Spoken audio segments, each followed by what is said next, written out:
Assalamualaikum warahmatullahi wabarakatuh. Good morning everybody. How are you today? Apa kabar? Ya, saya harap kalian semuanya dalam kondisi yang baik ya. Okay, before we start, sebelum kita memulai, alangkah baiknya kita berdoa terlebih dahulu menurut agama dan kepercayaan kita masing-masing agar pembelajaran kita kali ini mendapatkan keberkahan dan ilmu yang kalian dapatkan itu dipermudah untuk kalian memahaminya ya. Doa dimulai.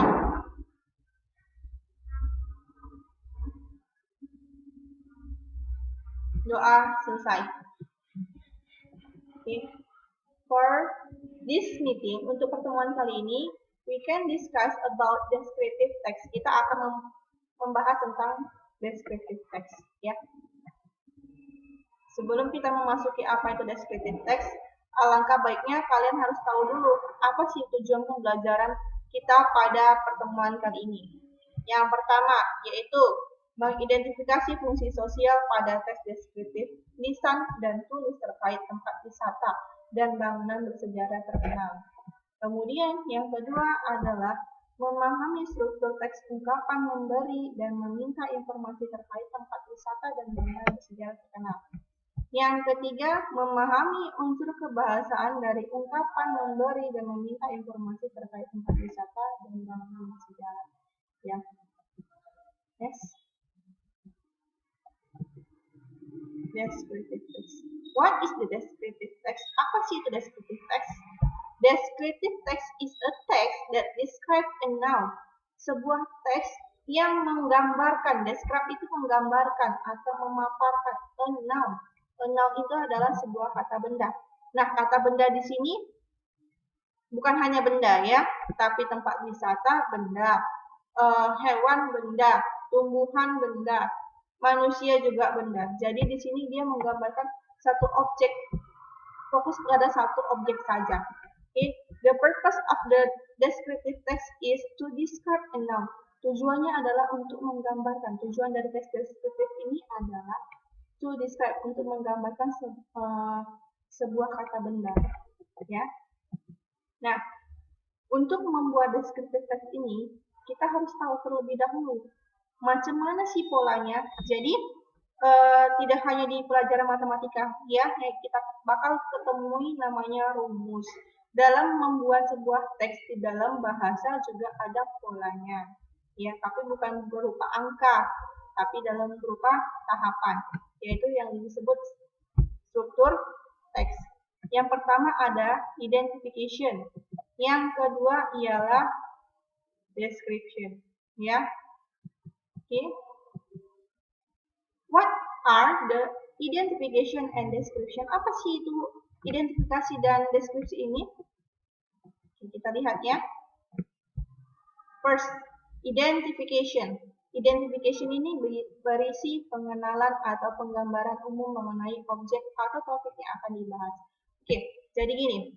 Di identifikasi ini, misalnya kita mau menggambarkan sebuah bunga mawar. Pasti kalian tahu kan bunga mawar? Ya, sebelum kita memasuki apa ciri-ciri yang ada di bunga mawar itu, pasti kita bakal bilang gini. Bunga ini adalah bunga mawar. Ya kan? Nah, itulah. Berarti bunga ini adalah bunga mawar. Kalian dari kalimat itu pasti kalian bakal menggambarkan namanya bunga mawar. Kemudian description-nya itu berisi bagian yang menjelaskan secara detail mengenai objek yang telah diperkenalkan di bagian identification. Nah, di description ini adalah penjabarannya lagi, penjabaran yang lebih detail dari penjelasan sebelumnya di sini. Kayak tadi masih dibilang ya bunga ini adalah bunga mawar, masih bisa kita sambungkan lagi masuk description-nya. Description-nya ini seperti ini. Dia berwarna merah. Dia memiliki duri, harumnya wangi. Nah, itu termasuk ke description. Dia bisa masuk ke ciri-cirinya, apa sih yang dimiliki dari objek yang kita jelaskan, yang akan kita jelaskan tadi. Okay. Language feature. Di sini ada unsur kebahasaannya. Nah, di dalam membuat teks deskriptif, kita bisa using noun or noun phrase. Kita bisa menggunakan kata benda atau prasa kata benda seperti my cat. Contohnya my cat, kucing saya. Losari Beach, Pantai Losari, ataupun yang lain-lainnya. Kemudian yang kedua, using adjective or adjective phrase, menggunakan kata sifat. Adjective itu kata sifat ya, atau prasa kata sifat seperti a beautiful flower, sebuah bunga yang cantik. The red beach, pantai merah. Nah, di sini ada kata merah yang merupakan kata sifatnya tadi ya, ataupun yang lain-lainnya. Nah, dan yang paling terpenting adalah dalam membuat teks deskriptif harus using simple present tense, harus menggunakan simple present tense ya. Jadi salah satu ciri-ciri dari yang mempermudah kalian mengetahui bahasa teks itu adalah tentang deskriptif, yaitu kalian lihat dulu tensesnya apa. Kalau dia menggunakan simple present tense, bisa jadi dia salah satu ciri-ciri dari teks deskriptif. Di sini saya telah menyediakan sebuah gambar yang menunjukkan pantai Merah Muda yang ada di Pulau Komodo. Dan saya telah menyediakan sebuah teks juga yang menggambarkan tentang pantai Merah Muda ini yang ada di Pulau Komodo. Oke. Di sini saya telah memaparkan mana dia identification, mana dia description. Kalian bisa membacanya di sini. Pink Beach or Pantai Merah Muda is one of the beaches in Komodo Island, East Nusa Tenggara. Pantai Merah Muda ini adalah salah satu dari pantai-pantai yang ada di Pulau Komodo, Nusa Tenggara Timur. The beach is called Pink Beach because the sand beach is pink.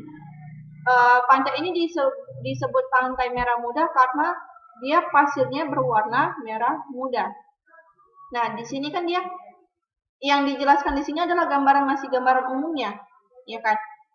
Bahwasannya yang bakalan dia bahas adalah yang dia gambarkan adalah tentang Pantai Merah Muda di sini.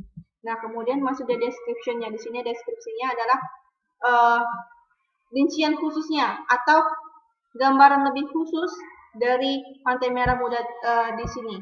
Nah, kalian bisa membacanya di sini, ada 2 paragraf yang sudah saya paparkan.